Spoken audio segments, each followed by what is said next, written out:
y neumotórax, ¿okay? Que son enfermedades, digamos, de la pleura, relacionadas a la pleura. ¿Alguien puede definir qué es la pleura? Porque ustedes vieron anatomía, vieron fisiología. ¿Quién quisiera dar alguna definición o alguna característica? ¿Qué es la pleura? A ver. No todos a la vez. Ay, sin pena. Además, al final yo no conozco, ni siquiera. Si se equivoca, no es que aquí no voy a decir nada. Ajá, a ver. Ajá, ¿qué es la pleura? A ver. Es una enfermedad serosa que recubre los pulmones. Ajá, muy bien. ¿Pero recubre solo los pulmones? No. Ajá. ¿Cómo es el meollo de ese asunto en ese tórax con la pleura? A ver. Bueno, así como dijo la compañera, que no es capa serosa, pero ella básicamente... Una membrana. Una membrana Ajá. serosa, pero ella dónde va a estar. Ella va a estar en esas partes del cuerpo que necesitan, más que todo lubricación para evitar la fricción, porque ellas tienen movimiento. ¿Cómo es que tiene movimiento? Bueno, por lo menos en el caso de los pulmones se expanden. Ajá. En el caso del corazón, bueno, también se expanden. Y para que se expanda tiene que ser entonces elástica. Sí. ¿Ok? Entonces una membrana que recubre, no solamente, o sea, recubre el pulmón, pero también, ¿qué más recubre? ¿Ah? La salida de los La caja torácica. La caja torácica, ¿ah? En su superficie interna. Ajá. La caja torácica, también el diafragma. Ajá. Y mediastino. ¿Ok? Entonces, por eso es que entonces conocemos que hay una pleura visceral y pleura parietal. Pero son dos pleuras o es la misma. Es la misma. Es la misma, o sea, esa pleura tiene continuidad. ¿Bien? Entonces, al tener continuidad, hace que se cree entre ellas una presión que es positiva o negativa. Esa presión en la cavidad pleural. ¿Ah? Es negativa. Buenos días. Gracias. Llegó el niño bien. Llamamos el Ok, entonces esa membrana, que es tan mágica y tan hermosa, esa membrana cubre los pulmones, que la porción que cubre el pulmón sería la pleura visceral. Y la pleura parietal es esa porción de la pleura que cubre caja torácica, diafragma y mediastino. ¿Ok?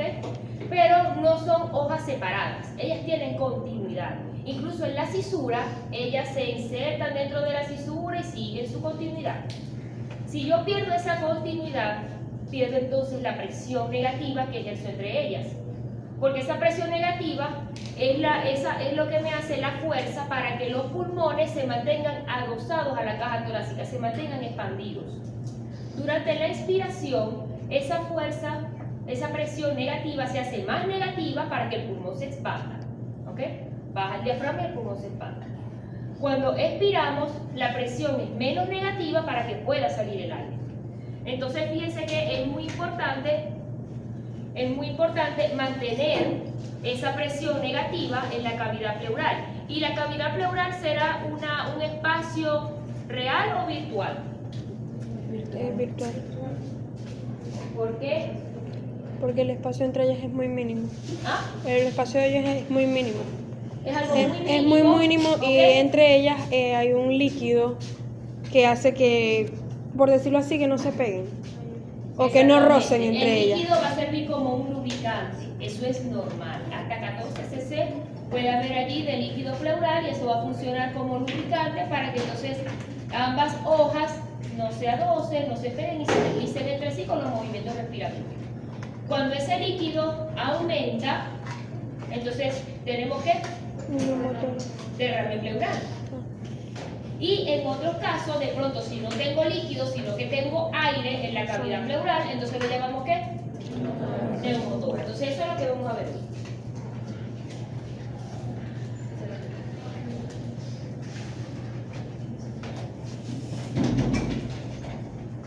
El receptor doloroso. ¿Sí? ¿Cuál?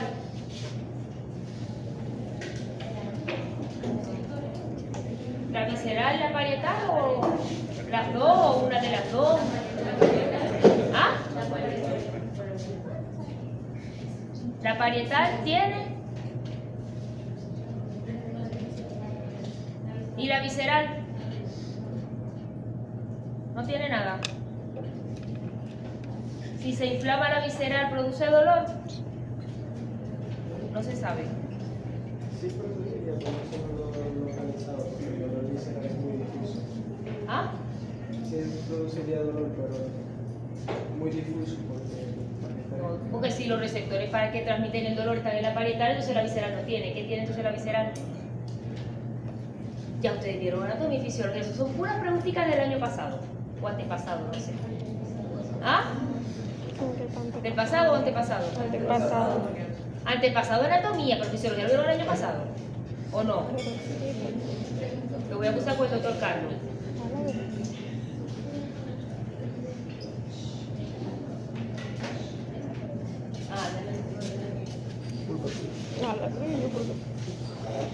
Sí, yo no sé.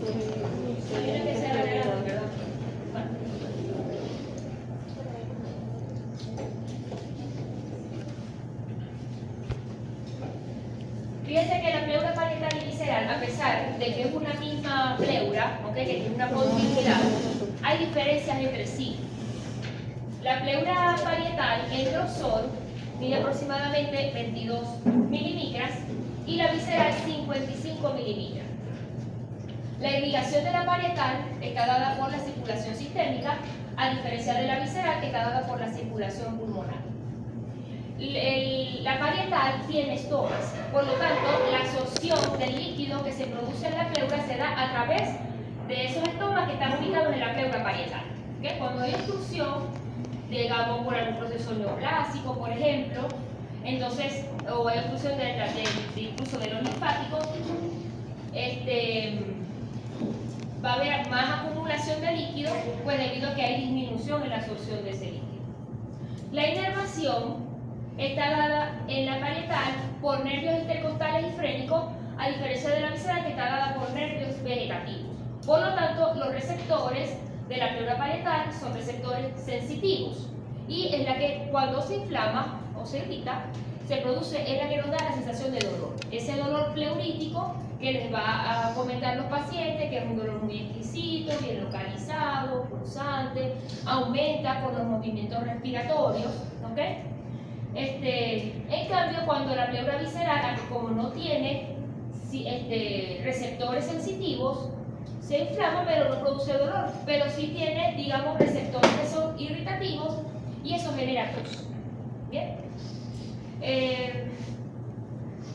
La estimulación pues, puede dar, entonces, como les expliqué, la pleura parietal, hay dolor localizado en la zona donde hay inflamación y en la pleura visceral no se genera dolor.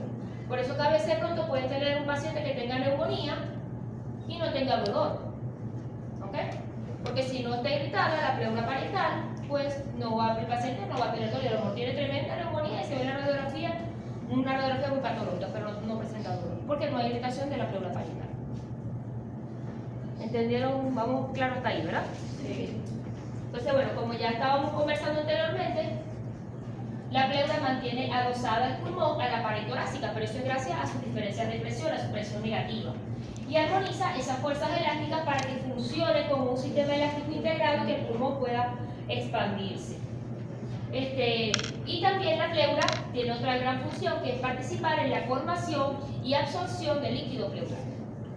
Fíjense que en la pleura, el espacio pleural, como ya habíamos mencionado, tiene una pequeña cantidad de líquido que va a permitir la lubricación de ambas hojas y facilitar los movimientos respiratorios. Entonces, pero fíjense que lo normal es de 7 a 14 ml. Eso es normal que lo tengamos allí. Y esa pequeña cantidad, pues, no hace que haya un espacio real, sino que se mantenga ese espacio virtual. Cuando aumentamos la cantidad de líquido, ya sí va a haber un espacio real donde va a haber separación de las hojas, ¿ok? Producto del aumento de su producción.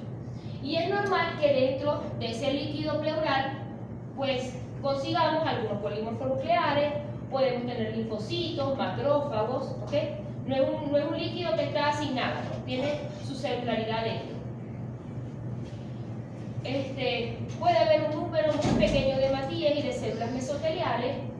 Las proteínas muy bajitas dentro del líquido pleural, fíjense que en promedio es 1.3 gramos de proteína, y es importante que sepamos eso, porque entonces eso después cuando veamos que es un transudado o un exudado es importante saber el número de proteínas.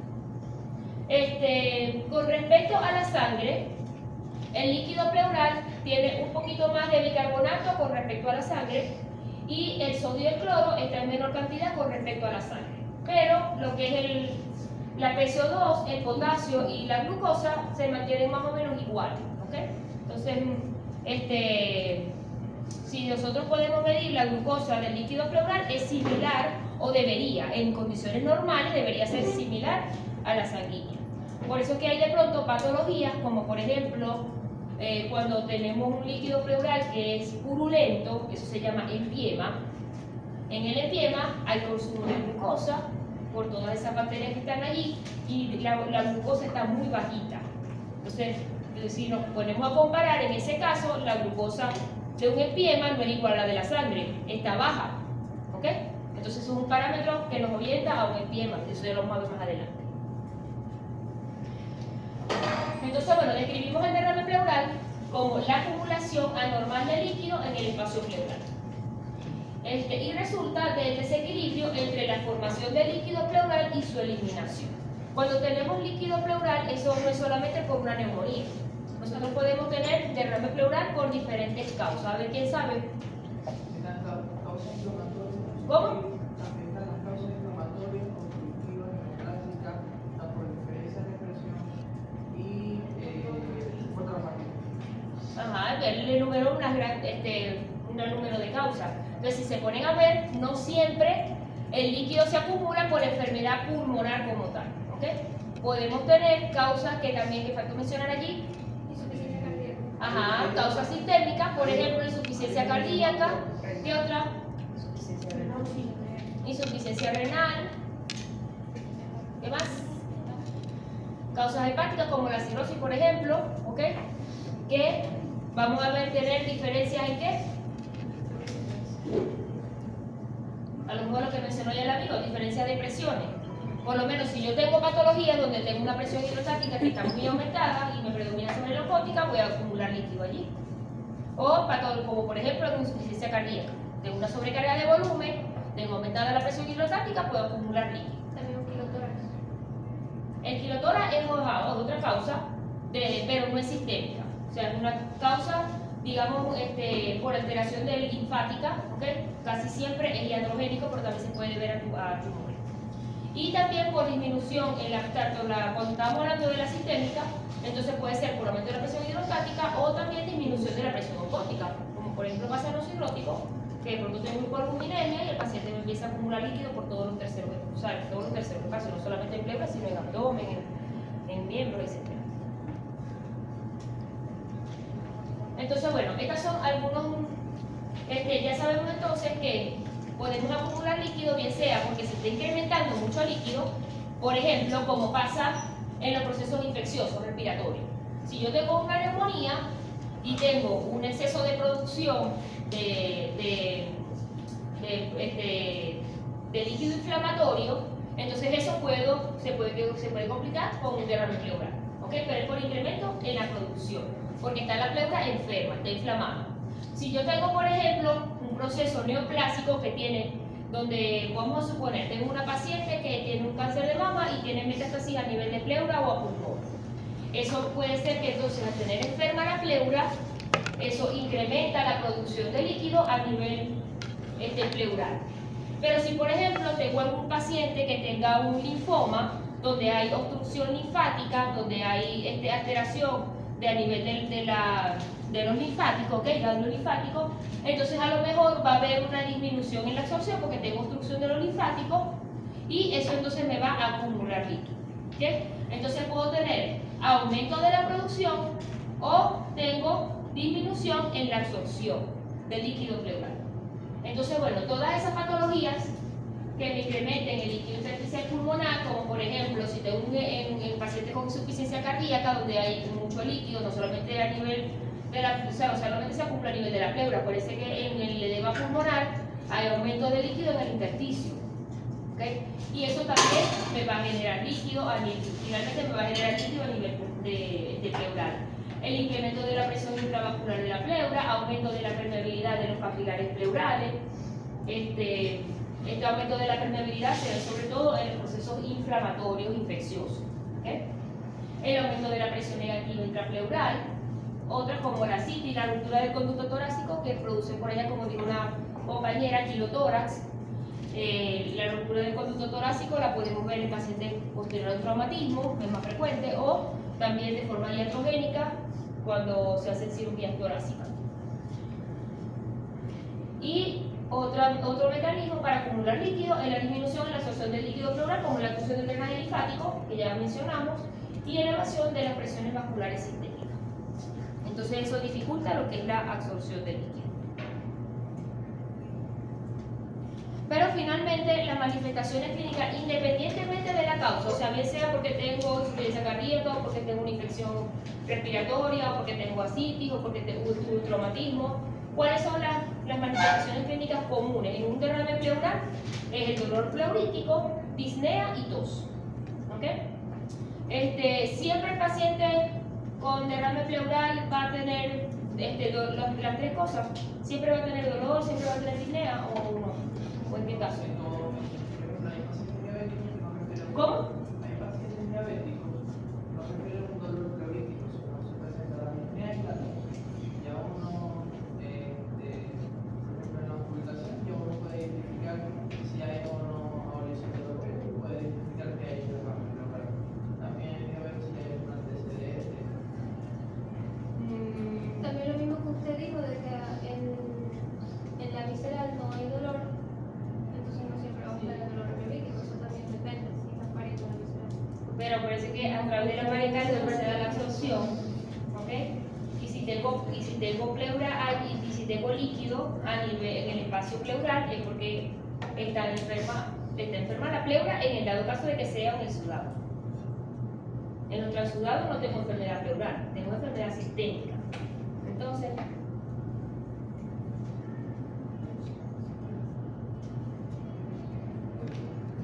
a ver. Cuando la pleura se inflama, ¿okay?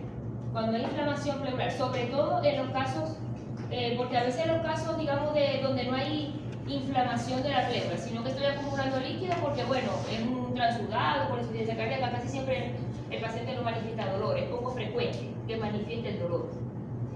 Pero cuando hay un proceso inflamatorio adyacente, donde la pleura parietal está inflamada, recordemos que tiene entonces receptores que son sensitivos y eso genera dolor. ¿Ok? Cuando al inicio, que lo que hay es una pleuritis, antes de que se produzca ese gran líquido, en la evolución que vamos a tener primero es una pleuritis, inflamación de la pleura, y esa inflamación con ese roce, con escaso líquido, eso va a producir, el paciente va a manifestar dolor. Y entonces ese paciente va a ir de emergencia en emergencia y le van a decir en todos lados que lo que tiene es una neuritis intercostal y le van a colocar analgésico y le colocan complejo B para acá y complejo B para allá y más analgésico y el paciente de pronto, ay no, a mí se me quitó el dolor, pero ahora tengo dificultad respiratoria. Porque a medida de que aumenta el líquido en esa cavidad pleural y que ya la pleura se separan, ya el dolor desaparece. ¿Ok? Y predomina el síntoma de la disnea. Entonces, dependiendo en dónde agarremos al paciente, qué tanto líquido haya y, por supuesto, cuál sea la causa del derrame, porque a lo mejor si tengo un paciente que esté acumulando líquido por insuficiencia cardíaca y es un transudado, no hay como tal inflamación de la pleura, no está la pleura enferma. Está acumulándose allí por esa diferencia de presiones y a lo mejor el paciente no tiene dolor, sino que tiene disnea por los esfuerzos físicos, ¿ok? Pero cuando tenemos, por ejemplo, un paciente que hizo un derrame pleural por tuberculosis, por ejemplo, es una clínica que muchas veces es subaguda, que pasa muchas veces por desapercibido, porque eso es una febrícula, disminución de peso, no hay que prestar mucha atención al ritmo del paciente, y el paciente lo que empieza a manifestar es dolor torácico. Entonces es importantísimo que ustedes hagan un buen examen semiológico, un buen examen físico a ese paciente, porque si ustedes ocultan que ese lado, el paciente tiene dolor, pero si ustedes ocultan que eso está disminuido el murmullo, No vayan a pensar por Dios que es una anomitis intercostal. Dirán lo que es una radiografía para ver y visualizar. ¿Ok? Entonces, cuando tenemos, en conclusión, si tenemos poquito líquido, escaso líquido, y todavía las pleuras no se han separado, esas hojas no se han separado por completo, predomina el síntoma del dolor, el dolor pleurítico. Ya cuando el líquido aumenta más en cantidad y se separan esas hojas pleurales, entonces va a predominar la disnea. Y ahí el paciente le va a consultar por disnea. Y la tos, como ya mencionamos, bueno, es un síntoma vegetativo de irritación de la pleura visceral. Por eso que el paciente muchas veces manifiesta tos y casi siempre la tos es improductiva, a menos que haya afectación del parénquima, porque el paciente tenga una neumonía y tal, y también puede tener tos de expectoración. Por lo tanto, cuando tenemos un derrame pleural, fíjense que cuando hablamos de las causas, puede ser cualquier cosa, realmente. O sea, nosotros tenemos un paciente con derrame pleural, tiene los mismos síntomas, tiene una radiografía donde vemos el líquido, lo vamos a ocultar lo mismo. Pero entonces ahora, cuando nosotros estamos ante un paciente que tiene derrame pleural, tenemos que empezar a investigar de dónde viene eso. Porque eso no viene de la nada, ¿verdad? Entonces, te puedo tener causas que sean netamente por problemas pulmonares, pero también puedo tener causas sistémicas. Entonces, tenemos que ser buenos semiólogos y empezar a investigar al paciente. Ese paciente indagar, un paciente que tenga derrame pleural, sobre todo si es bilateral, ¿no? Cuando el derrame pleural es bilateral, casi siempre se debe a causas sistémicas. Insuficiencia cardíaca, enfermedad renal crónica, alteraciones hepáticas, etc. Casi siempre el derrame pleural bilateral es de origen sistémico. Entonces, ¿qué tenemos que preguntar? Ver cómo está la parte cardiovascular del paciente. Señor, usted es hipertenso, tiene insuficiencia cardíaca, vigilar si tiene miembros inferiores, si hay inmovilización yugular, si hay algunos otros signos o síntomas de insuficiencia cardíaca. Palpar las fosas supraclaviculares, ¿ok? Porque cuando tengo tumoraciones en tórax o tumoraciones pulmonares, sea de pulmón, me da lesiones metastásicas en ganglio y lo puedo palpar a nivel supraclavicular derecho.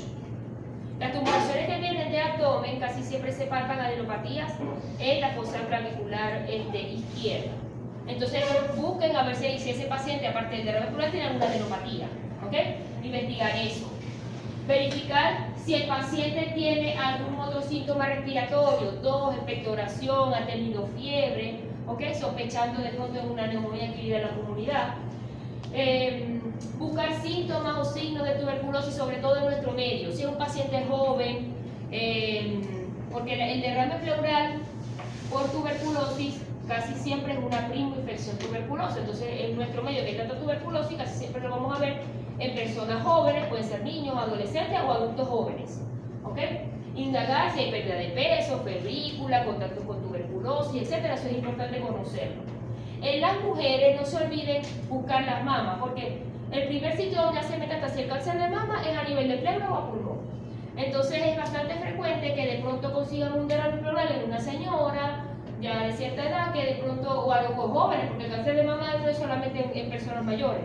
Vemos muchas jóvenes de 30 y algo de años, hasta a veces de 20 y pico con cáncer de mama. Pero por lo menos lo que he visto en la experiencia es que muchas veces las que son señoras tienen alguna lesión en mama y les da pena decírselo al médico, no quieren decir, tienen mucho pudor, entonces están todas tapaditas y ay no, yo no tengo nada de tal. A lo que le descubren el tórax, pues vemos que hay una lesión ahí importante en la mama. Entonces es importante, vemos un derrame pleural, señor, usted se ha hecho mamografía, ecografía mamario, ha tenido alguna pelotica a nivel de los senos, y nosotros mismos incluso evaluar y examinar, porque podemos también tener causas oncológicas. Esta aquí, que les recuerda, esta fotito aquí, ¿qué puede ser? Ajá, ¿y qué tiene que ver el lupus con el derrame pleural? ¿Ah? ¿Cómo? ¿Por qué? ¿Qué? ¿Y causa qué? Inflamación. ¿Causa? Inflamación. Bueno, ¿cómo se llama eso? Acuérdense que el lupus produce serositis. Entonces los pacientes con lupus de pronto a lo mejor no tienen el diagnóstico establecido, pero de pronto podemos tener una paciente que tenga otros síntomas, es una paciente joven, mujer, no solamente el lupus puede producir derrame pleural, también puede producir derrame pericárdico, ¿okay? Que produce policerositis. Entonces tampoco no debemos olvidar las causas inmunológicas del derrame pleural. La artritis reumatoidea también pudiera producir también derrame pleural. Entonces, bueno, no olvidemos las causas reumatológicas. Y por supuesto también evaluar si el paciente tiene signos de hipertensión portal, de enfermedad hepática, cirrosis, etc. ¿Okay? Entonces fíjense que cuando tenemos un derrame pleural, esa es la oportunidad de nosotros de ser investigadores, porque tenemos que ver de dónde es que viene la cosa. ¿Okay?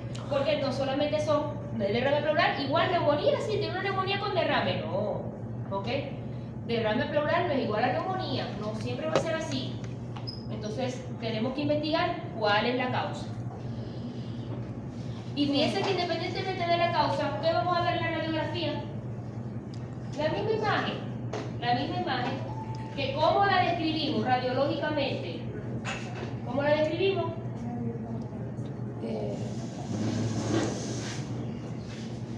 Hey, por cierto, próximamente va a haber un curso de radiografía aquí en la facultad, que lo dan todos los años.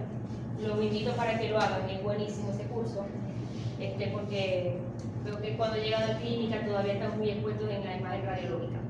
Entonces es bueno que hagan el curso de radiografía torácica, que pueden inscribirse, aprovechen la oportunidad para que vayan empapándose con radiografía y cuando lleguen a la clínica ya sepan, no, eso ta. Y no solamente, y además que el curso de radiografía que hace aquí la facultad tiene unidad de crédito, pues tiene validez para los concursos después de posgrado y todas esas cosas. Ok, fíjense que radiológicamente el líquido lo vamos a ver en radiografía con una densidad de agua. ¿Okay? La densidad de agua es así blanquita, es la misma densidad de la silueta cardíaca. Entonces, radiológicamente lo definimos como una radiopacidad. Radiopacidad es densa, es homogénea, porque la vemos todo blanquito. O sea, aquí no vemos broncograma aéreo, ¿ok? No hay broncograma aéreo, a diferencia de las neumonías, que vemos que también hay una radiopacidad, pero tiene broncograma. Esto no, esto es homogéneo y es denso. Se ve todo blanco, ¿ok? Cuando el derrame pleural está libre, es decir, que no está tabicado, podemos ver la línea de Damasó, que es una línea que tiene convexidad hacia el pulmón, ¿okay? Perdón, concavidad hacia el pulmón. Y eso separa, digamos, lo que es el espacio en la cavidad pleural con el pulmón. Acuérdense, cuando tenemos el derrame pleural, el líquido no está dentro del pulmón, está afuera, entre ambas hojas, y eso empuja el pulmón hacia arriba. Entonces, aparte de que es una radiopacidad densa, homogénea, no vemos broncograma aéreo, no se ve el diafragma correspondiente, en este caso el izquierdo, no se visualiza el ángulo costofrénico tampoco, ni el ángulo cardiofrénico, incluso borra el perfil cardíaco, porque fíjense que aquí, como tiene la misma densidad del corazón, entonces se sobreponen las densidades y se ve como uno solo. ¿Okay? Esta es la típica imagen de un derrame pleural. Entonces, radiopacidad, ¿cómo lo describimos? Como una radiopacidad densa, homogénea, sin broncograma aéreo, que en este caso ocupa toda la base izquierda, incluso prácticamente hasta el tercio medio, no permite la visualización del hemidiafragma izquierdo, ni el perfil cardíaco izquierdo, ni los ángulos correspondientes. Y ustedes al describir esto, bueno, ya la persona que lo está escuchando ya sabe, no es un derrame pleural, ¿ok? Y en este caso se ve línea de Damasó. No siempre vamos a ver esta línea de Damasó, que es esta línea, pues que esta curvita que vemos acá. ¿Ok? No siempre la vemos. Porque cuando tenemos, por ejemplo, un derrame que es muy pequeño y haya compromiso parenquimatoso, de pronto no vamos a ver la línea de Damasó. O si vemos un derrame masivo, donde ocupa todo el hemitórax, tampoco vemos la línea de Damasó. O en el dado caso que el derrame esté tabicado. ¿Okay? Cuando el derrame está tabicado, sobre todo los empienos, ya el derrame organizado, vamos a más bien a ver lo que es el signo de la embarazada. Que vemos como decir esto blanquito, pero lo vemos así como si fuera una barriguita de embarazada. En este caso, ¿qué vemos? ¿Ah? ¿Quién describe eso? Ya dijimos. ¿Cómo se describe? Radiopacidad. Ay, no, mejor uno, porque parece un precio, no me entiendo bien. Porque ahí no estoy yo en el mismo orden. Ajá, ¿quién lo dice? A ver. Ahora todo era ninguno. Ustedes son horribles. Ajá, a ver. ¿Quién describe esa imagen? Ajá. ¿Quién habló? Ajá, a ver.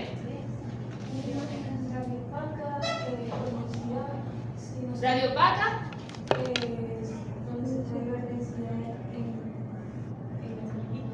Radiopacidad densa. Ajá. ¿Es homogénea o es heterogénea? Ajá, radiopacidad densa, homogénea. ¿Qué más? ¿Tiene broncograma o no? Sin broncograma aéreo. Entonces, radiopacidad densa, homogénea, sin broncograma aéreo. Eso parece Padre Nuestro, ¿verdad? Radiopacidad densa, homogénea, sin broncograma aéreo. ¿Y dónde está? Que ocupa todo el hemitórax izquierdo. ¿Ok? Y hay una... Parte del derecho, ¿será? ¿Qué es lo que pasa ahí? No, Me gusta que hayan hecho eso. desplaza el mediastino. Desplaza el cardiomediastino. Esto es súper importante. Fíjense que en el anterior no había desplazamiento, porque era un derrame más pequeño. Y fíjense que aquí, ¿vemos línea de Amazon? No. No vemos línea de Amazon. ¿Ok? Entonces es una radiopacidad densa, homogénea, sin broncograma, que ocupa todo el hemitórax izquierdo y que aparte me está desplazando el cardiomediastino. ¿Y qué quiere decir que me está desplazando el cardiomediastino? Aumentando la presión atentando así para desplazar del corazón. ¿Y? Está comprimiendo el pulmón. ¿Y? ¿Ah?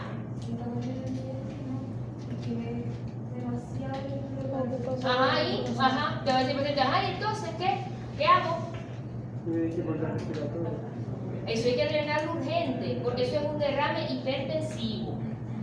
¿Ok? Y eso es un derrame, atención. Esto es una emergencia. Yo tengo que drenar ese tórax. Piensa con un tubo, con una toracocentesis evacuadora. Yo creo que voy a hacer, pero tengo que sacarle líquido a este paciente debe tener mucha dificultad respiratoria. ¿Ok? A diferencia cuando ustedes vean atelectasia, que en las atelectasias también podemos ver, como no hay paso de aire al pulmón, podemos ver todo esto velado. Pero en la atelectasia no vemos desplazamiento del cardiomediastino, sino más bien retracción del cardiomediastino. Porque tengo la obstrucción a nivel del bronquio principal y si tengo una atelectasia total, ¿no? Porque hay atelectasias que son parciales. Pero si tengo una atelectasia total, puedo tener una obstrucción, por ejemplo, un tumor en el bronquio principal, eso no me hace pasar aire, el pulmón va a estar todo velado, pero el cardiomediastino no está desplazado, está retraído hacia el lado de la lesión. Así es como diferencio yo radiológicamente una atelectasia de un derrame. En este caso es un derrame, estoy 100% segura porque hay desplazamiento del cardiomediastino. ¿Ok? Entonces eso hay que drenarlo.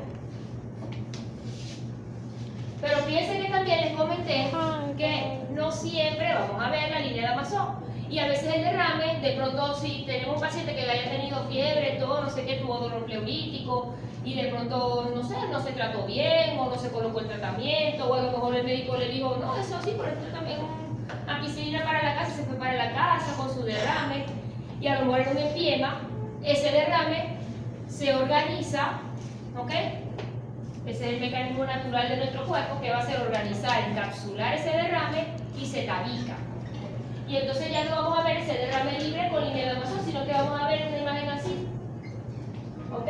Que ya vemos esa radiopacidad, que es densa, es homogénea, pero deja el signo de la mujer embarazada. ¿Ok? Como una barriguita allí. Lo vemos también así en tomografía. ¿Ok? Ya esto es un derrame tabicable. Y por ecografía, digamos el método diagnóstico por excelencia para evaluar derrame pleural es la ecografía pulmonar.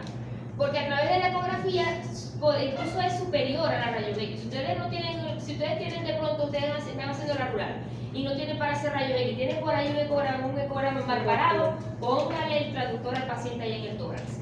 ¿Okay? Insonen a ese paciente.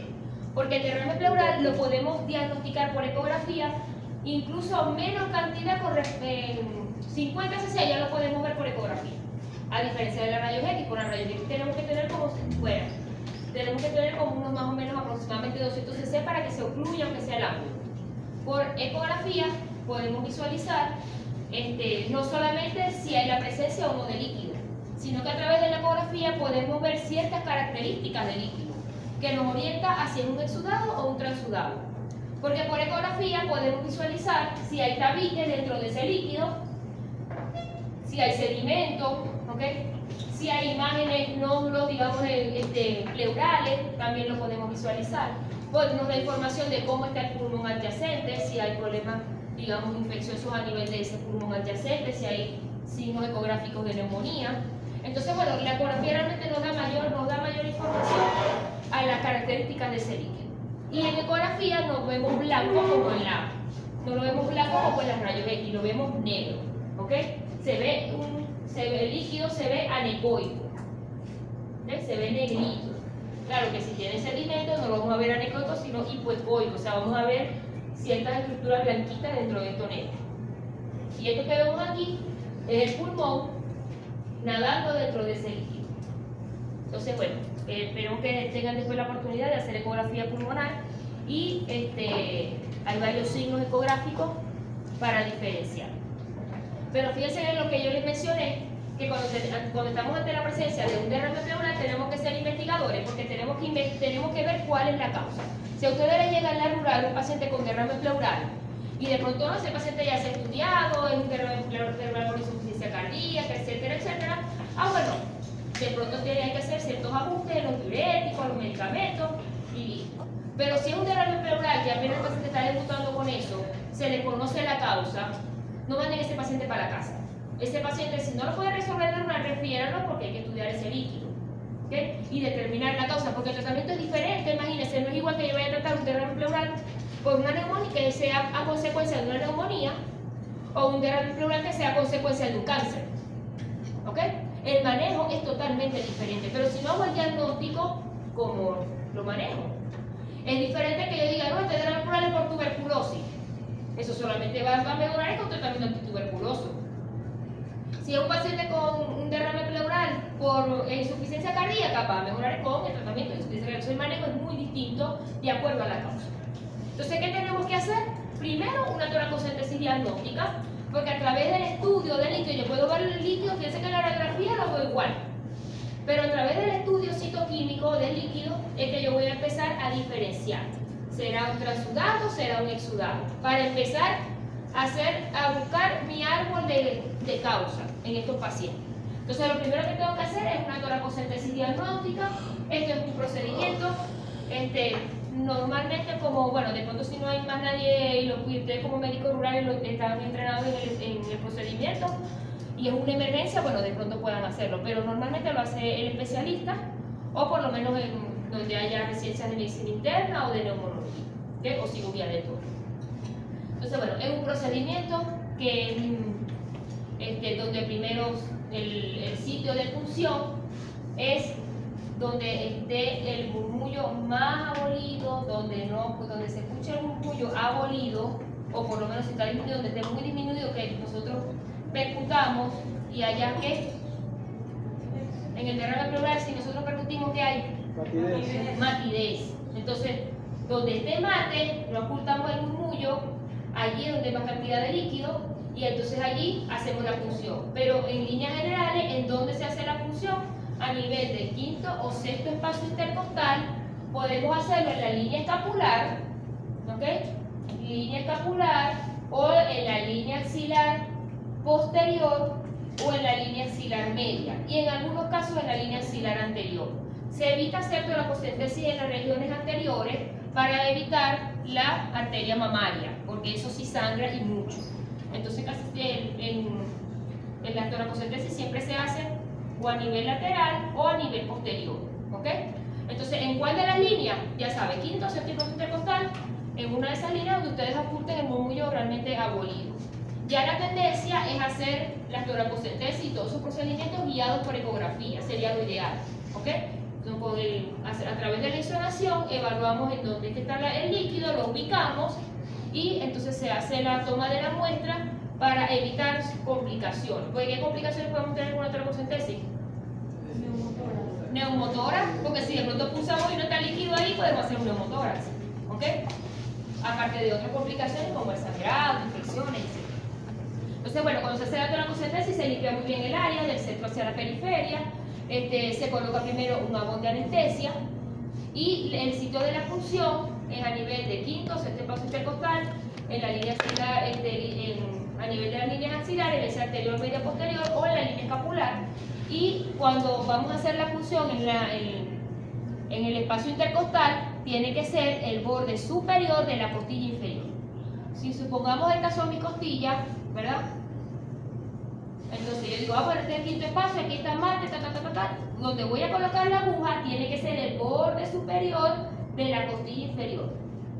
¿Sí entendieron ahí? ¿Por qué? Por el paquete vascular-nervioso que pasa en la parte inferior de la costilla. Si yo pulso aquí, puedo pulsar el paquete vascular-nervioso. Tiene que ser el borde superior de la costilla. ¿Ok? Y una vez que nosotros hacemos la punción, vemos el aspecto del líquido. Ya con el aspecto nosotros tenemos una orientación diagnóstica. Porque si vemos que el líquido es prácticamente ceroso, transparente, es muy clarito, eso me orienta más a que sea un transudado. En esos líquidos que pueden ser serosanguinolentos, hemorrágicos, tenemos que descartar si es un hemotórax, si en el tromboembolismo pulmonar no siempre va a haber derrame pleural, pero sí es una de las causas también de derrame pleural, sobre todo en el tromboembolismo puede haber derrames pequeños y son serosanguinolentos. Y las neoplasias también nos dan un líquido hemático. Ahora bien, si ustedes hacen la punción y ustedes ven que el líquido es rojo, ¿cómo saben que es el líquido pleural o es que de pronto pincharon algún vasito allí? ¿Qué se les ocurre? Porque de pronto lo ven rojo, no, esto es sangre, piense una arteria o una vena. ¿O será que es el líquido del paciente que es así rojo?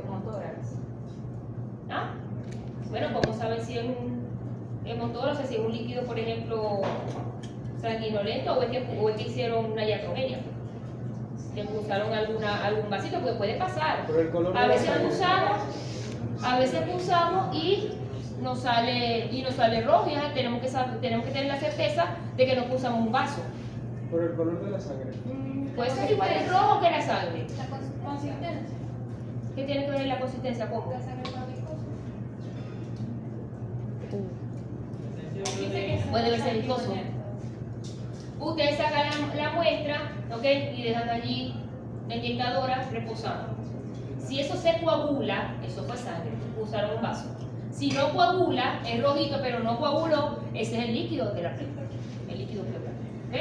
Entonces, bueno, podemos tener también líquidos que son rojos como la sangre, hemorrágicos, o serosanguinolentos, cuando no son tan rojos como la sangre, sino un poquito más. Podemos tener líquidos también que son purulentos, turbio, marrón, esto es muy característico del empiema, tiene muy mal olor. O sea, cuando ustedes en algún momento vayan a estar allí drenando un empiema, el olor es bastante fétido. Y esto lo vemos sobre todo en los empiemas, ya esto es un proceso infeccioso. ¿Okay? Y también podemos tener líquidos que son lechosos, blancos, que son muy característicos del quilotórax. Tienen un aspecto más bien lechoso, parece, sí, es blanquecino. Y eso es muy característico del quilotórax. El quilotórax puede deberse, como les digo, lo más frecuente es que sea por ruptura traumática del conducto torácico, pero también están descritas causas de quilotórax que son por neoplasia. No hace mucho tuvimos un caso de una señora, una abuelita del universitario, que tenía un quilotórax y pues se empezó a estudiar la causa y terminó siendo un linfoma. Doctora, ¿por qué la diferencia entre si es serosanguinolento y lechoso es que una neoplasia es maligna y la otra no? Como lo dice en la diapositiva. No, todas las neoplasias son malignas. Neoplasia es maligno. Hay tumoraciones que son, pero lo que pasa es que aquí estamos hablando, o sea, hay neoplasias, cuando dice aquí no dice maligno. Todas las neoplasias son malignas. O sea, cuando hablamos de neoplasia hablamos de cáncer. ¿Ok? Entonces, bueno, aquí se refiere de que cuando ustedes ven un quilotórax, muchas veces puede ser por rotura de conducto torácico, pero a veces no. O sea, a veces ustedes vienen e indagan al paciente, no, yo no he tenido traumatismo, a mí no me han operado, a mí no me han puesto ninguna vía central en ningún lado, yo no he tenido traumatismo, no me han hecho cirugía torácica, pero tiene un quilotórax, hay que investigar cáncer, neoplasias, ¿ok? Y cuando tenemos un líquido que lo pulsamos y de pronto es rojo, no, pero señor, usted se cayó de algún sitio, usted tuvo un traumatismo, viene de bueno, si es un paciente que viene porque se trastabilló por allá con una moto y tiene un derrame pleural y le hacen la punción y es sangre, pues te vamos a agarrar, eso es un traumático. ¿Ok? Se drena.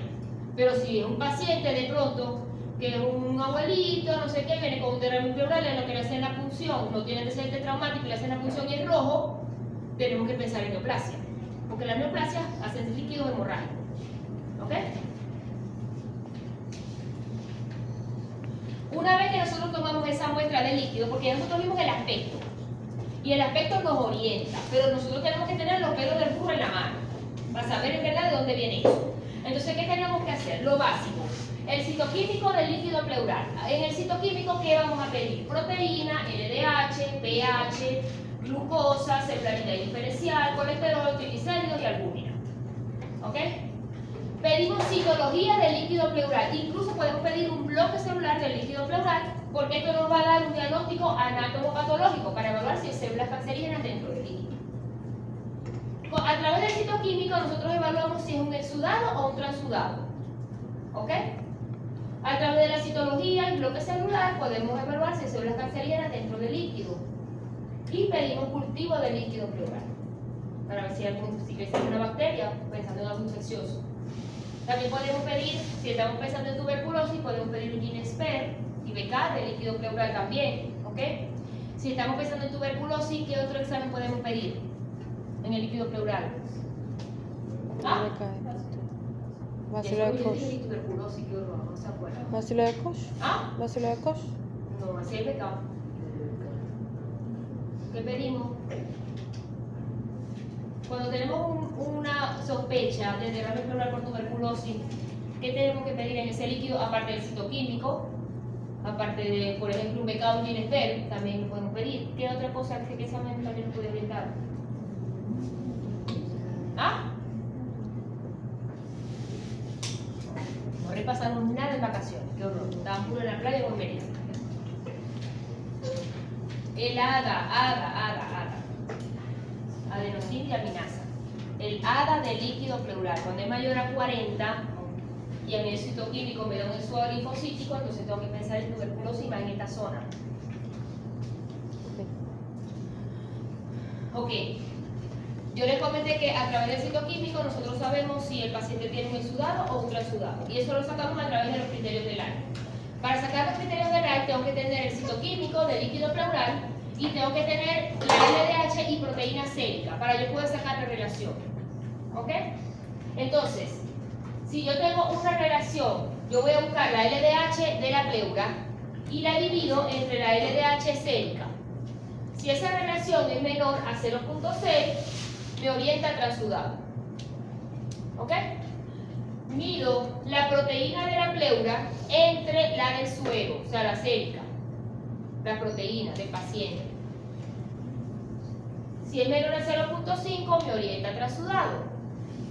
Y lo otro es la LDH del líquido pleural, que sea menos de 2/3 con respecto a la sérica. Me orienta al transudado. Pero si alguno de estos tres es mayor, es un exudado. Por ejemplo, yo puedo tener una relación LDH pleural suero menor a 0.6, pero si tengo las proteínas en relación mayor a 0.5, entonces ya me la cataloga como exudado. Si tengo uno de aquí o uno de allá, me voy para acá. ¿Ok? O sea, no tengo que entender los tres criterios obligados. ¿Entendieron eso? ¿Sí saben cómo sacar esa relación? ¿Puedo volver a explicar? Ustedes toman, una vez que se toma la muestra de líquido pleural, se hace el citoquímico del líquido pleural. Eso es un examen que se hace en el laboratorio. Ustedes toman la muestra del tubito y ponen citoquímico del líquido pleural. En el citoquímico les va a reportar dentro de lo que yo les dije, fíjense que aquí yo les dije que tienen que pedir proteína, LDH, no sé qué, ¿verdad? Entonces, las proteínas y el LDH se lo va a dar en el examen, que ustedes lo van a enviar en un tubito de estos al laboratorio. Y el paciente se va a tomar ese mismo día también una proteína y el LDH sérica. Y ustedes hacen una simple división. El resultado que les da, la del líquido pleural, lo dividen entre la del suero, tanto el LDH como proteína, y así que sacan la relación. ¿Ya? Si el resultado de la LDH, de la relación LDH pleural suero, es menor a 0.6, es transudado. Si es mayor, da para exudado. Si la proteína es menor de 0.5, es transudado. Si es mayor, exudado. Si la LDH está por encima de 2/3 del valor mersérico, entonces da para exudado. ¿Ok? Con tener alguno de esos 3 criterios, ya yo digo que eso es un exudado. ¿Bien? ¿Sí? ¿Seguro? En algunos pacientes, los criterios de Lyell son insuficientes. Porque, por ejemplo, yo puedo tener un paciente con insuficiencia cardíaca que está recibiendo diurético desde hace tiempo. Entonces, o un paciente con enfermedad renal crónica que viene recibiendo diurético.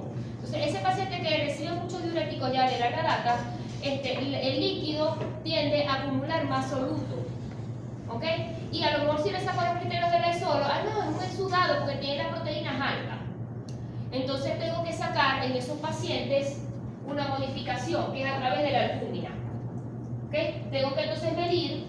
Fíjense que aquí es al revés. En vez de ser primero la de la pleura, es primero la del suero. Albúmina del suero entre la del líquido pleural. Si esto me da mayor a 1.2, se trata de un transudado.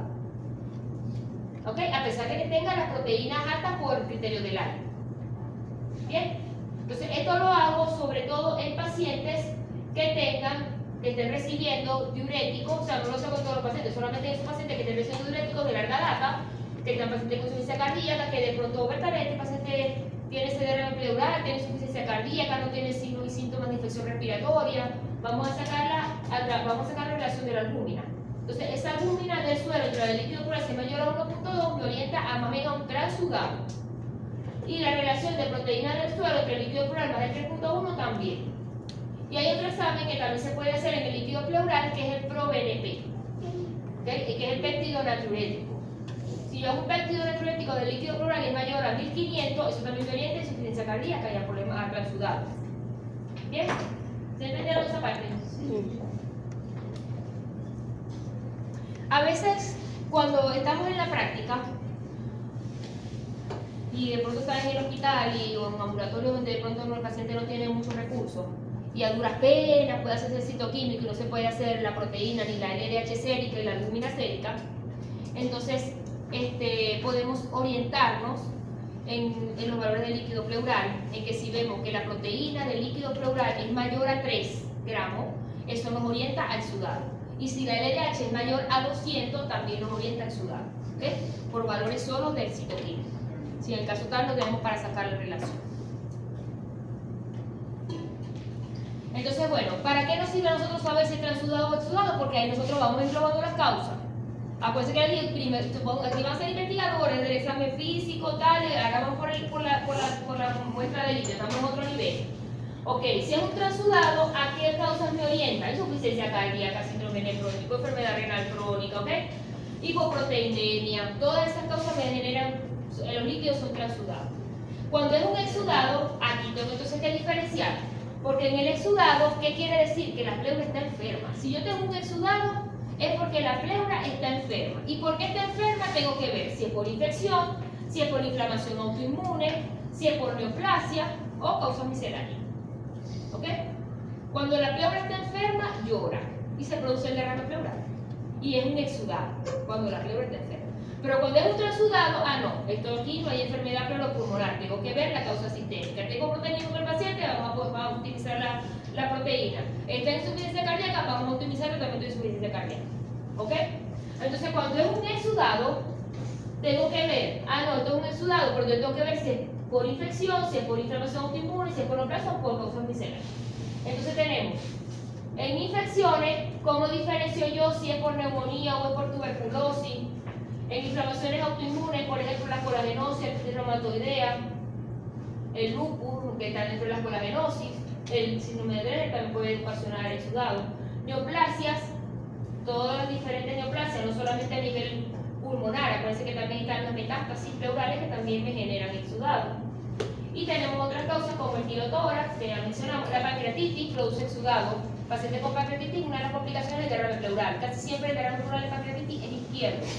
Si usted tiene un paciente con pancreatitis y tiene derrame pleural izquierdo, pida la lipasa en el líquido pleural. Ese es otro parámetro que se puede pedir dentro del citoquímico si sospecho de pancreatitis. Entonces, cuando ya yo veo que ese líquido pleural es un exudado, tengo que fijarme en el citoquímico, me va a reportar la celularidad y diferencial. ¿Qué quiere decir? ¿Cómo tengo los leucocitos y es a predominio de qué? ¿De segmentado o de linfocito? No me vayan a decir de que si está espesa de linfocito, eso es porque el derrame es por un virus. Porque siempre dicen eso no es así. Eso es un disparate. ¿Ok? Si yo tengo un exudado, que ya yo vi, tengo proteínas altas en el líquido, tengo LDH alta y tengo los linfocitos altos, está predominio del, porque lo normal de la fórmula en el líquido pleural es que sea similar a la de la sangre. En el adulto 70-30. Eso es lo normal. ¿Ok? Ahí no hay diferenciación. Pero si, por ejemplo, yo tengo un citoquímico de líquido que me reporta linfocitos 95%, eso es francamente espesa de linfocitos, o 90%. Entonces, ese es un exudado linfocítico. Cuando yo tengo un exudado a espesa de linfocitos, que es lo mismo exudado linfocítico, eso me orienta a que la causa pueda ser o neoplasia o tuberculosis. ¿Ok? Un exudado linfocítico es neoplasia o tuberculosis. Y cuando es un exudado, pero es a predominio de segmentado, por ejemplo, tengo un exudado, para declarar exudado, ¿qué tengo que tener? Proteínas altas y LDH alta. Exudado, proteína alta, LDH alta. Transudado, proteína baja, LDH baja. Ok, si tengo un exudado y a lo que yo busco la fórmula de ese líquido, que es la fórmula de la sangre, la fórmula del líquido pleural, a lo que yo veo en la fórmula del líquido pleural, que se me lo reporta el citoquímico, porque tengo que pedir celularidad y diferencial. Cuando yo veo esa diferencia y es a predominio de segmentado, por ejemplo, es un exudado y tiene 86% de segmentado. ¿Cuál es la causa? ¿Ah? Ay, Dios mío, ustedes son horribles, ni siquiera para copiarse. ¿Ah? Un derrame paraneumónico. Ese paciente lo que tiene es un problema paraneumónico, es un exudado y es a predominio de segmentado, ese paciente tiene entonces una neumonía que se complicó con derrame pleural. ¿Ok? Es fácil. Entonces, citoquímico que tenga proteínas altas, LDH alta, a espesa de segmentado, eso es un derrame paraneumónico hasta demostrar lo contrario. Pero si el paciente tiene proteínas altas, LDH alta, pero no está espesa de segmentado, sino de linfocitos, tiene un linfocito muy alto, ojo, ese paciente no es una infección respiratoria común y silvestre, no es una neumonía aquí de la comunidad. Ese paciente tiene eso porque puede tener una neoplasia o puede tener tuberculosis. Entonces, ¿qué tengo que hacer aquí para saber si es esto o esto? Lo ideal es hacer una biopsia pleural. Ahora, ¿aquí qué tengo que hacer? Antibiótico. ¿Ok? Cuando yo veo que el paciente tiene un exudado que es a predominio de segmentado, o sea que yo digo, no, esto es un derrame paraneumónico, es importante que yo evalúe también estos dos parámetros dentro del citoquímico, tanto el pH como la glucosa. Porque cuando tengo derrames paraneumónicos tengo que verificar si ese derrame paraneumónico no es un empiema. El empiema es pus en la cavidad pleural y eso nos orienta a través de estos valores. ¿Okay? Vea, porque los empiemas, porque es importante diagnosticarlo, porque el empiema siempre hay que drenarlo. El derrame paraneumónico, si de pronto el derrame es pequeño, no compromete la mecánica ventilatoria, tal, yo pudiera de pronto hacer un manejo conservador, tratamiento médico, vigilar en 48-72 horas al paciente y ver si después tengo que drenarlo o no. Pero cuando es un empiema, así sea pequeño el empiema, eso hay que drenarlo, ¿ok? Porque si no, se tabica y hace el signo del embarazado. ¿Cómo sabemos si es un empiema? El pH es menor a 7. En los empiemas es un exudado que es a espesa de segmentado, como les dije, porque es como el derrame paraneumónico, ¿ok? Pero aparte de esos parámetros tiene el pH menor a 7, la glucosa está menor a 40, la LDH casi siempre está muy alta, por encima de 1000, a veces la vemos por encima de 800, pero casi siempre la vemos por encima de 1000. Incluso los cultivos o el gran puede estar positivo, casi siempre los empiemas están positivos, el cultivo y el gran, y el aspecto es purulento. Entonces eso, tenemos un derrame paraneumónico, pues tiene un exudado a espesa de segmentado, pero cumple con algunos de estos criterios, entonces estamos ante la presencia de un empiema y lo más conveniente es drenar ese líquido.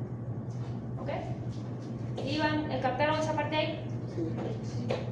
Después en el examen no entendí nada. ¿Ah? Hablen ahora que hay para siempre, está la oportunidad. Fíjense que todo esto que nos orienta hacia una causa o la otra lo vamos a hacer a través de la interpretación que tengamos del citoquímico. Porque nosotros podemos tener un citoquímico ahí, pero si no lo sabemos interpretar, eso es como que ustedes no sepan interpretar una hematología. Es importante que aprendan a interpretar el citoquímico, porque aunque ustedes en el momento no hicieron la sentencia, a lo mejor le va a llegar a un paciente. Mira, doctora, a lo mejor me hicieron esta función de este líquido y me salió este examen, ¿y qué le van a decir al paciente? Tienen que saber interpretar eso, ¿ok?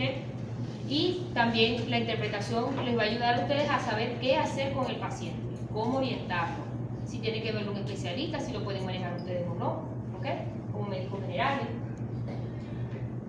Cuando hacemos el citoquímico, también pedimos triglicéridos y colesterol, sobre todo para evaluar si hay kilotórax o no.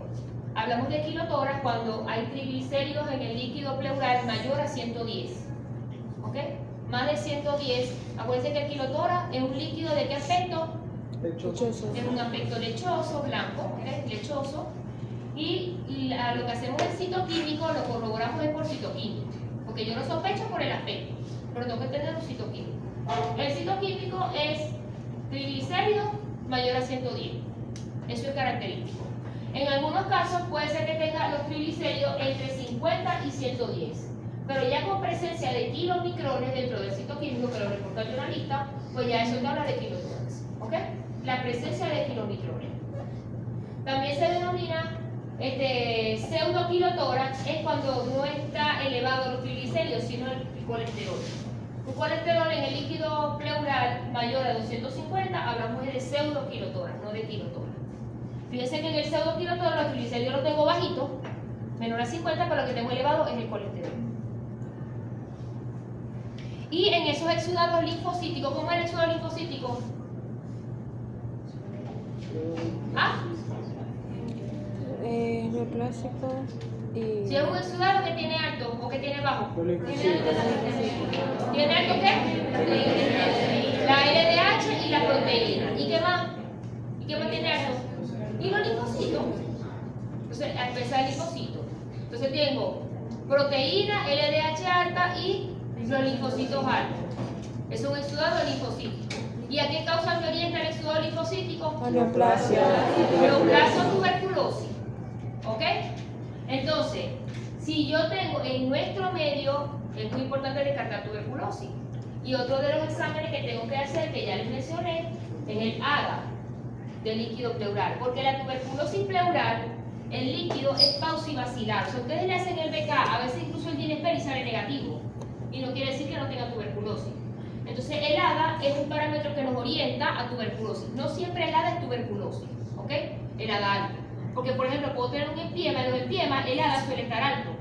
Pero en el empiema, el líquido es purulento y es un exudado espesa de segmentado, no espesa de linfocitos. Entonces tengo que tener cuidado con eso, porque a veces no, mira tuberculosis porque tiene el AGA alto. Ajá, y para ver el citoquímico, resulta que era un empiema. Porque era un exudado, pero espesa de segmentado. Pero ahora, si tengo un paciente que estuvo privado de libertad, tiene 30 y pies joven, viene con un derrame pleural, contacto con tuberculosis ahí en la prisión, y le hago la muestra de líquido y es un exudado linfocítico y tiene el AGA alto, ¿qué va a hacer? Tuberculosis. Bueno, ¿me voy a inclinar a la neoplasia? En ese caso no, porque epidemiológicamente el paciente tiene más características epidemiológicas para una tuberculosis. Ahora, si es por ejemplo un señor de 65 años que viene perdiendo peso, fumador, de pronto con patología prostática y tengo un exudado linfocítico y a lo mejor tiene la edad ahí un poquito alto, ¿voy a empezar en tuberculosis? No, tengo que descartar obligatoriamente que no sea una neoplasia, porque si yo le doy tratamiento para tuberculosis, el paciente va a estar 6 meses perdiendo tiempo. Entonces en ese caso obligatoriamente tengo que hacer una biopsia pleural. Biopsia pleural y verificar a través de biopsia, ahí tengo sí los pelos del burro en la mano. Ah, no, esto es una neoplasia o esto es una tuberculosis. ¿Ok? Siempre el diagnóstico se confirma por biopsia. Por lo tanto, fíjense que el derrame pleural nos abre un abanico de posibilidades, un abanico en posibilidades diagnósticas, en interpretación de estudios de líquido, y por lo tanto el tratamiento es otro abanico, porque el tratamiento depende de la causa. Bien, no todos los derrames hay que drenarlos, todo depende de la causa. Y ¿cómo drenamos eso? A través de toracosíntesis evacuadora, a través de toracotomía mínima, que es el drenaje torácico, y en algunos casos amerita cirugía torácica, bien sea por toracoscopia o cirugía abierta. ¿Alguna duda sobre drenaje pleural? Ya todos se lo saben. Si le pongo el citoquímico, todos lo responden, ¿verdad? Ay, profe, no se pasa. Ahora que ustedes estén en los hospitales, ¿okay? Que están en el hospital, que tienen sus pacientes en los pisos, presten atención al citoquímico. O sea, siéntense, léanlo, ubíquense. Este paciente sí es un exudado. Primero empiecen, aunque sea con diferenciar. ¿Esto citoquímicamente es un exudado o es un transudado? Siguiendo el orden, ese hace fácil. Ustedes ven el citoquímico, ven al paciente, interrogan por supuesto. Primero la clínica, la epidemiología, todo eso. Verificar que tiene cardíaca, tiene neuropatía, tiene no sé qué más, buscando causa. Tiene clínica y insuficiencia respiratoria, ¿qué tiene el paciente? Después ustedes ven el citoquímico. ¿Qué aspecto tenía líquido? ¿Era turbio? ¿Era cerofibrinoso? ¿Era clarito transparente? ¿Era hemorrágico?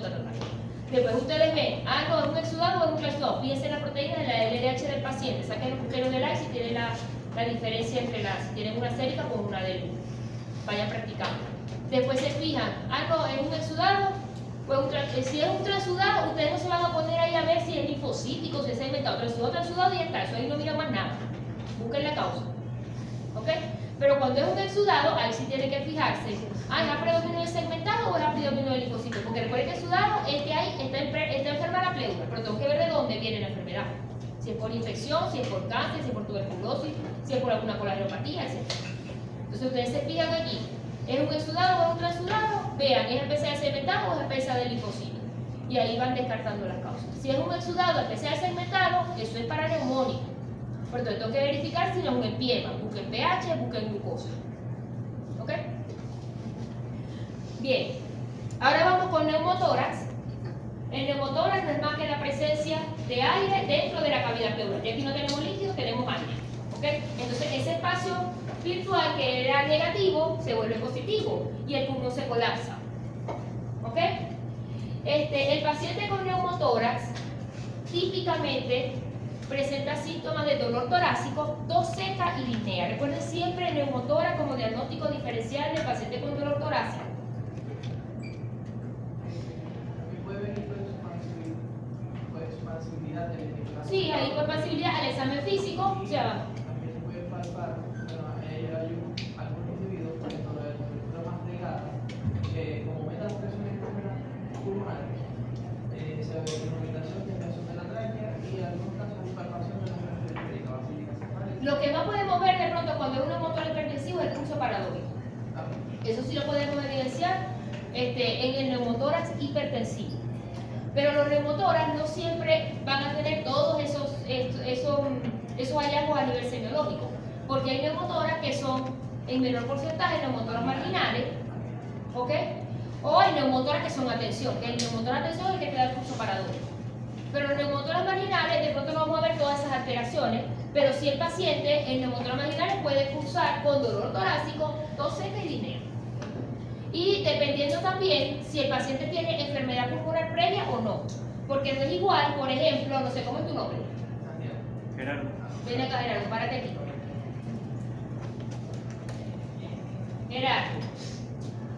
Gerardo, él es un paciente que él puede venir con un neumotórax a la emergencia. Y Gerardo, así como lo ven, él no fuma.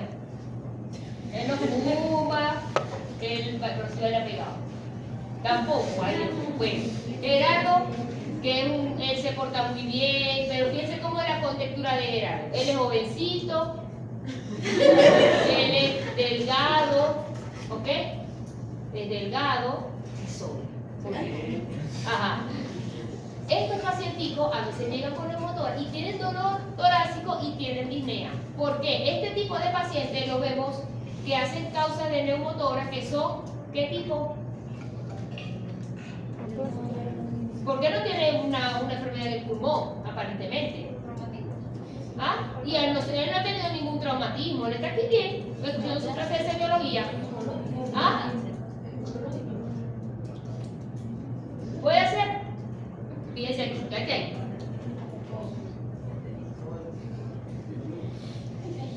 Fíjense que hay neumotórax que son espontáneos, Y lo podemos ver así, en un paciente como Gerardo. Estos neumotórax que son espontáneos primarios, se debe a que hay pacienticos que por alguna razón, defecto de fábrica, ¿verdad? Pueden tener bleps. ¿Qué son bleps? Gerardo. ¿Qué son bleps? ¿Ah? Son como vesículas de aire que están en el pulmón, pero muy en contacto con la pleura. Y si un bleb se rompe, eso puede generar que entonces ese aire salga a la cavidad pleural y me ocasione neumotórax. Y se ve mucho en pacienticos así, fenotípicamente como Gerardo. Gracias, Gerardo.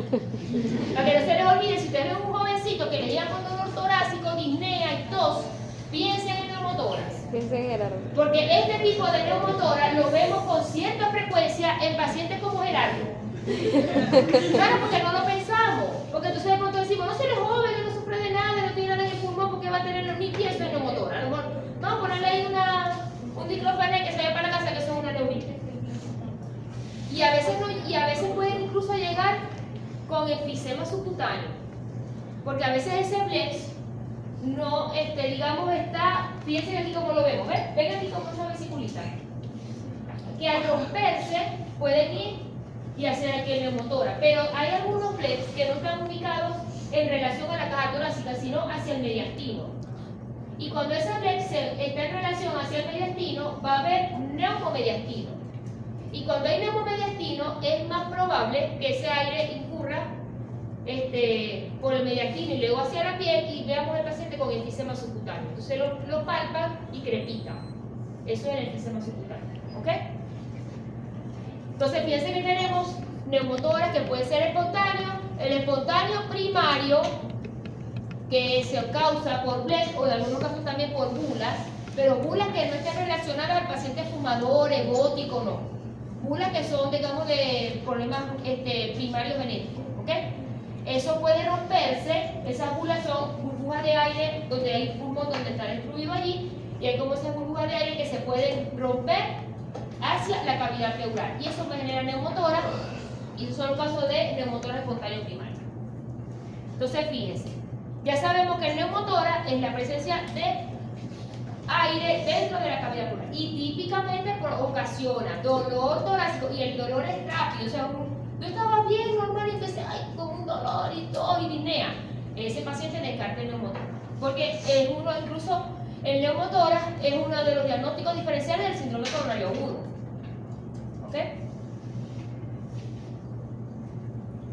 Radiológicamente, ¿cómo vamos a ver el neumotórax? Esta no se puede apagar para que la vean mejor. Esta luz. ¿Se apaga? ¿Ah?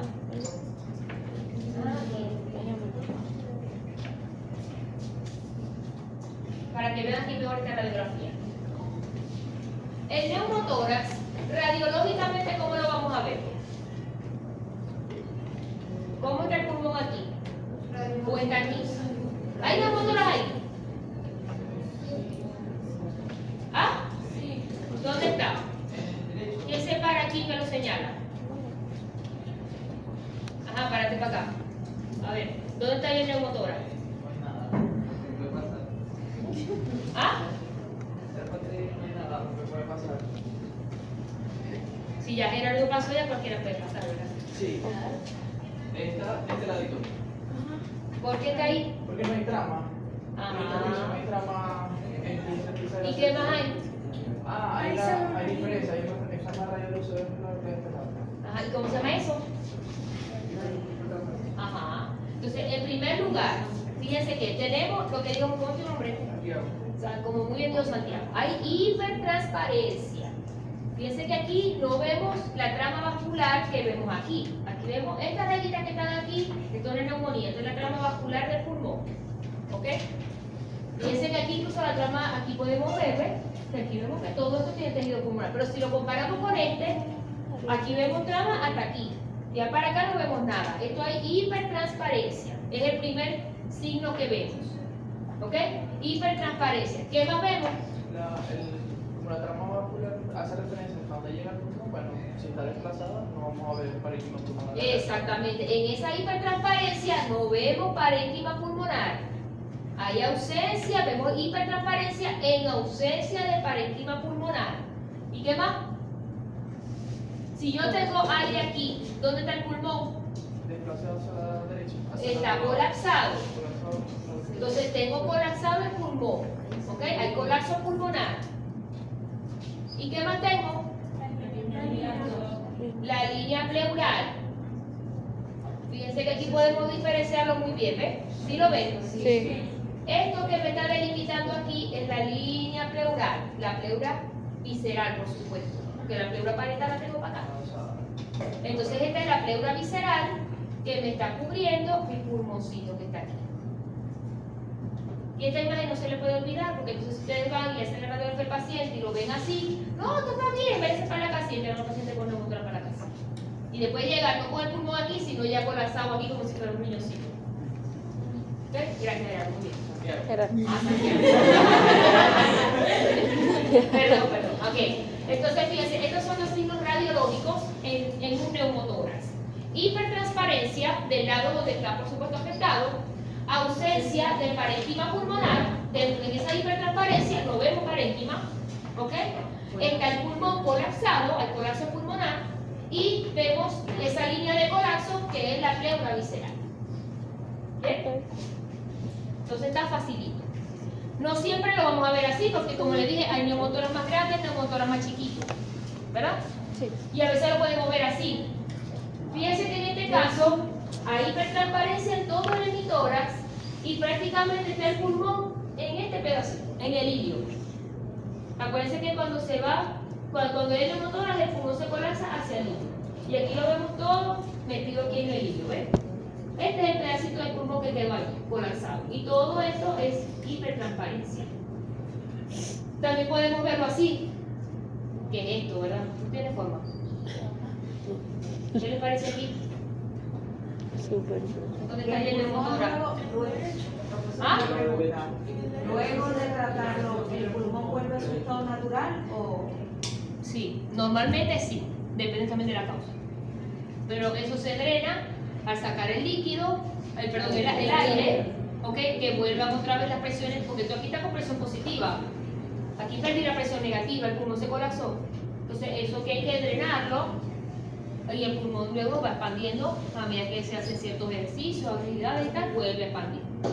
En algunos casos, por neoplasia o alguna otra cosa, el pulmón no expande completo, pero en la gran mayoría de los casos sí. Ajá, y en este caso, en esta imagen, ¿dónde está el neumotórax aquí? Derecho, levante la mano lo que dice derecho. Levante la mano, levante la mano lo que dice izquierdo. Levante la mano lo que no sabe. Aquí en este caso, ¿ah? ¿Cómo? Ambos. ¿Qué pasa aquí? Lo que pasa es que bueno, aquí está más cualificado de lo que me he buscado aquí. Pero fíjense que en este caso hay hipertransparencia en todo el hemitórax derecho. Y fíjense qué está pasando. El diafragma no tiene la forma de paraguas abierto. El diafragma siempre tiene que tener la forma de paraguas abierto. Aquí vemos un diafragma que está evertido, que está hacia abajo, está evertido. Y fíjense que, ¿se acuerdan cuando ustedes vieron el derrame pleural hipertensivo que tenía desplazamiento del cardio mediastino? Sí. Aquí el cardio mediastino está desplazado también, pero fíjense que no está desplazado por líquido, como en el derrame que lo vemos todo blanco, está desplazado por todo el aire que está acumulado allí. ¿Ok? Entonces esto es una gran emergencia. Si este paciente no se evacúa ya, se muere. ¿Ok? Cuando veo un neumotórax hipertensivo donde vemos hipertransparencia de todo el hemitórax, donde vemos desplazado el cardio mediastino y evertido el diafragma, entonces es un neumotórax hipertensivo y tiene que ser drenado ya. ¿Ok? Fíjense aquí, en este neumotórax que es hipertensivo, casi siempre el paciente con neumotórax hipertensivo que podemos conseguir, aparte de la disnea, el dolor torácico y la tos, son pacientes que tienen taquicardia, más de 140, cianóticos, y podemos conseguir en ellos pulso paradójico. Y fíjense que en este neumotórax, ¿que es del lado derecho o izquierdo? Izquierdo. En este es un neumotórax izquierdo. Vemos hipertransparencia de todo el hemitórax izquierdo, vemos el desplazamiento que hay del cardio mediastino, y fíjense que está vertido el diafragma. Eso es una gran emergencia. En algunos casos, por ejemplo, podemos tener neumotoras marginales que de pronto ocupan, digamos que la hipertransparencia es apenas como un 10%, 15%, incluso hasta un 30%. Y el paciente lo tolera bien, no está disneico, entonces esos pacientes no necesitan drenaje. Se les coloca ejercicio como un triflow, por ejemplo, y eso después vuelve otra vez a su sitio. ¿Okay? Pero en los casos de neumotoras hipertensivos o a veces hay también neumotoras que son pequeños, pero el paciente ya tiene enfermedad pulmonar previa, eso genera mucha disnea y eso hay que drenarlo. No es igual una neumotora en un paciente que tenga unos pulmones sanos, como por ejemplo los de Gerardo, o un paciente que de pronto ha fumado toda su vida y tiene 80 años y llegó con neumotora. Ya esos pulmones no son sanos. De pronto un neumotora pequeño en ese viejito fumador que tiene ya un EPOC, lo tolere menos a diferencia de Gerardo, por ejemplo. ¿Okay? Entonces, bueno, los neumotoras pueden ser espontáneos. Espontáneo quiere decir de que el paciente no se hizo ningún traumatismo, no pasó nada, sino que él de la nada empezó con dolor torácico, disnea y tos. Y a lo que vieron, a la broma tiene un neumotoras. Entonces, esos neumotoras que son espontáneos pueden ser primarios o secundarios. Primario es Gerardo. Es un paciente como Gerardo que llega que tiene Blens o tiene bula y de pronto llegó y hizo neumotoras espontáneas. Pero hay pacientes que la causa es secundaria, porque son pacientes que de pronto tienen bulas, pero es porque son pacientes hemóticos. ¿Ok? No son bulas, digamos, porque hay bulas que son, ¿saben qué son bulas? No. ¿Dónde por ahí? ¿No? No. Bula es, digamos, no es una vesícula tan chiquita como esta, sino que son más grandes, ¿ok? Donde hay pérdida del parénquima pulmonar, tienen unas paredes muy finas, están llenas de aire dentro de su interior. Pero hay pacientes que pueden hacer bulas que son primarias, o sea, que, digamos, por patología congénita. Hay otros pacientes que hacen bulas porque son hemóticos, son grandes fumadores, y se destruye el parénquima pulmonar y se hace esa burbuja de aire que tiene una pared muy fina, y eso puede romperse y drenar la pleura. ¿Okay? Cuando son bulas primarias, lo catalogamos dentro de las causas espontáneas primarias. Pero cuando son bulas secundarias a un EPOC, por ejemplo, porque es un gran fumador, ya ese paciente tendría un neumotoras espontáneo, pero por causas secundarias. El paciente que tiene infecciones respiratorias como neumocitis virovechi, VIH, también pueden hacer neumotoras espontáneas. ¿Okay? En tuberculosis también podemos tener neumotoras espontáneas que son secundarios. Criptococosis, tumores, sarcoidosis, fibrosis quística, linfangioleucomiomatosis, que también es una patología poco frecuente, pero es una patología dentro de las enfermedades intersticiales pulmonares que me pueden causar neumotoras. Casi siempre en la linfangioleucomiomatosis no solamente tenemos neumotoras, sino que son pacientes que pueden hacer kilotoras también. ¿Okay? Fíjense que este es el caso, por ejemplo, de estas imágenes corresponden a una linfangioleucomiomatosis. Es una enfermedad pulmonar intersticial donde hay afección intersticial y es un paciente que hizo una neumotoras espontánea. No fue porque se golpeó con algo, ni se traumatizó, ni que fue secundario que le hicieron una vía central. ¿Okay? Es secundario a una patología. ¿Sí vamos entendiendo ahí? En tuberculosis también podemos tener pacientes que llegan con tuberculosis y tienen neumotoras. ¿Okay? Son neumotoras espontáneas, pero de forma secundaria. También tenemos el neumotórax iatrogénico, que se produce después de un procedimiento diagnóstico o terapéutico. O sea, hicieron, por ejemplo, una toracocentesis diagnóstica, hicieron una biopsia por aspiración transtorácica, que es la que más frecuentemente puede ocasionar neumotoras, las biopsias transtorácicas. Catéteres subclavio-yugulares, por ejemplo, poniendo una vía central de emergencia, de pronto hicieron una neumotora. Eso puede pasar, ¿ok? A través de la toracocentesis también son causas de neumotoras iatrogénicos. Cuando hacemos biopsias pleurales, la ventilación mecánica también es causa de neumotoras, sobre todo cuando se maneja la ventilación mecánica con altas presiones, ¿ok? Cuando le damos mucho PIB al paciente, el alveolo se abre más, puede romperse y puede finalmente ocasionar neumotoras que son iatrogénicos.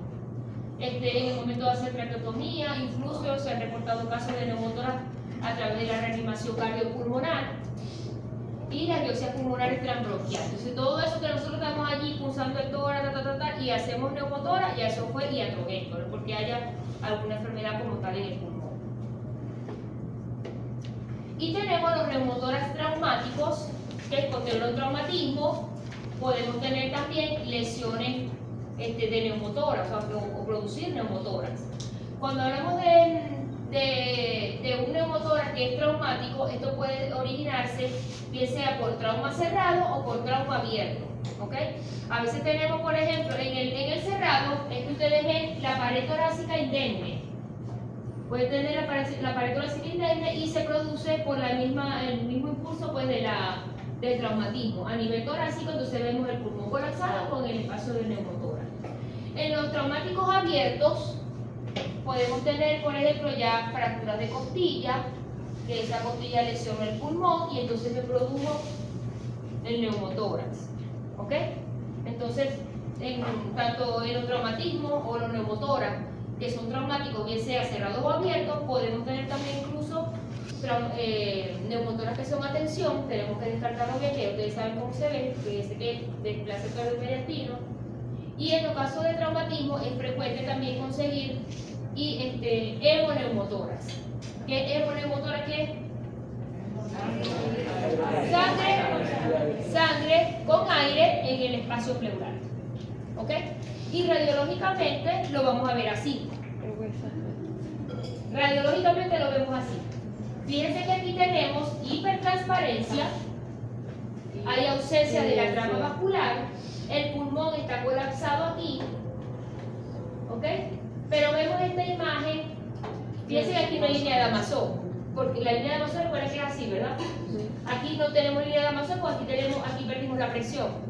Entonces vemos es como un nivel que ocupa todo el hemitórax. Fíjense que va desde aquí del hemitórax hasta el otro extremo. ¿Ok? Entonces ocupa todo el hemitórax y vemos esa radiopacidad densa, homogénea, sin broncogramas, que ocupa aquí toda la base. Esto es un hidroneumotórax. Fíjense que a diferencia de la imagen de los accesos, ¿se acuerdan de la imagen del acceso pulmonar? Que la imagen del acceso pulmonar, ustedes ven que la imagen es redondeada y tiene su nivel hidroaéreo. Pero fíjense que aquí no vemos ninguna pared, no tiene paredes, nada. También lo que vemos es hipertransparencia, no hay ausencia del parénquima y vemos el nivel que está de extremo a extremo del hemitórax. Eso es un hidroneumotórax. Hidroneumotórax, ¿ok? Si este paciente lo contextualizo en que él está post-traumatismo y le hago una toracocentesis y eso es sangre, entonces hablamos de hemoneumotórax, ¿ok? Pero en algunos pacientes, por ejemplo, tienen un derrame pleural que no sea sanguinolento y de pronto le hicieron una biopsia pleural, por ejemplo, y se ocasionó de forma iatrogénica un neumotórax, puedo tener un hidroneumotórax y lo veo radiológicamente así. ¿Ya entendieron eso ahí? Entonces esto es un hidroneumotórax, pero por lo menos contextualizado en un paciente que sea postraumático y eso sea sangre, ese líquido, entonces hablo de hemoneumotórax. Y bueno, listo. ¿Alguna duda? Facilito, ¿verdad?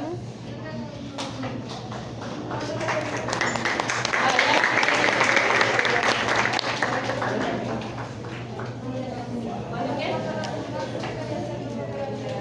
Cuando ya va silencio.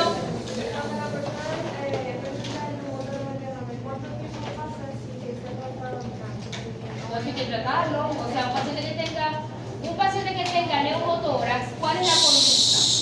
¿Ok? El paciente con neumotórax, ¿cuál es la conducta? Depende del porcentaje de colapso pulmonar que tenga. Si el paciente, por ejemplo, tiene un colapso pulmonar que no, o sea que digamos que la parte del neumotórax es de un 10 hasta un 30% máximo y el resto del pulmón está sano y el paciente lo tolera, de pronto la conducta es expectante. Se le coloca el ejercicio contriclo y ese tórax luego expande. Pero por ejemplo, en el caso como esta radiografía, que es un neumotórax importante, se ocupa, digamos, casi que el 80% de tórax, ¿ok? El neumotórax, y aparte tiene líquido. ¿Qué tengo que hacer con ese paciente? Drenar inmediatamente. Se le coloca un tubo y sale el aire, el líquido, hasta que el pulmón vaya y vuelva a su sitio, y después que ya no pulse más líquido, que el pulmón esté totalmente expandido, es que se puede retirar el drenaje. Si ustedes tienen un drenaje torácico y el pulmón no está expandido, no se puede retirar el drenaje. Y a veces el paciente no siempre tiene que estar conectado a una a la trampa de agua, ¿ok? Que es lo que ustedes ven en los hospitales, que ven el tubo con la trampa abajo. En esos pacientes que tienen neumotoras que no terminan de expandir el pulmón y ya no sale líquido ni nada, existe lo que se llama válvula de Heimlich, que es una valvulita que se coloca en el tubo para que salga aire pero no entre nada. Y el paciente a veces se va con su tubo y su válvula de Heimlich para la casa y se va viendo por la consulta hasta que ese pulmón expanda. Entonces, en la gran mayoría de los casos hay que hacer drenaje, a menos que el paciente sea un neumotórax muy pequeño, que lo esté tolerando bien, que no esté disnega, porque por ejemplo, usted dice una vía central, allá en el hospital, dice una vía central, a la bomba le causó el neumotórax al paciente, pero es un neumotórax marginal, un neumotórax pequeño, el paciente no está disnéico, lo tolera bien, se dieron cuenta que fue por la radiografía, lo pueden tener expectante, le ponen a hacer ejercicio con el triflow, que es el aparato que se plástico con bolita, y si ese neumotórax no aumenta, lo dejan tranquilo. Ahora, si le aumentó más el neumotórax y ya el para que no puede más, pónganle su tubito. ¿Ok? Ahora ya. En un paciente con neumotoras de atención donde tiene desplazamiento del mediastino, una vez tratado, ese pulmón colapsado, ¿puede volver a la normalidad? Sí puede volver a la normalidad. Sí puede volver a la normalidad. Y en algunos casos están en emergencia que ustedes van a ver de pronto medidas heroicas en donde, no sé, si no tengo para colocar un tubo, aunque sea un yelmo, hay que colocar un yelmo y se coloca un dedo de guante para que entonces el aire salga y no entre. Eso lo hace mucho sobre todo en áreas rurales. Si le llega un neumotórax hipertensivo, no pueden esperar a que llegue el paciente, no le llegue el paciente al universitario.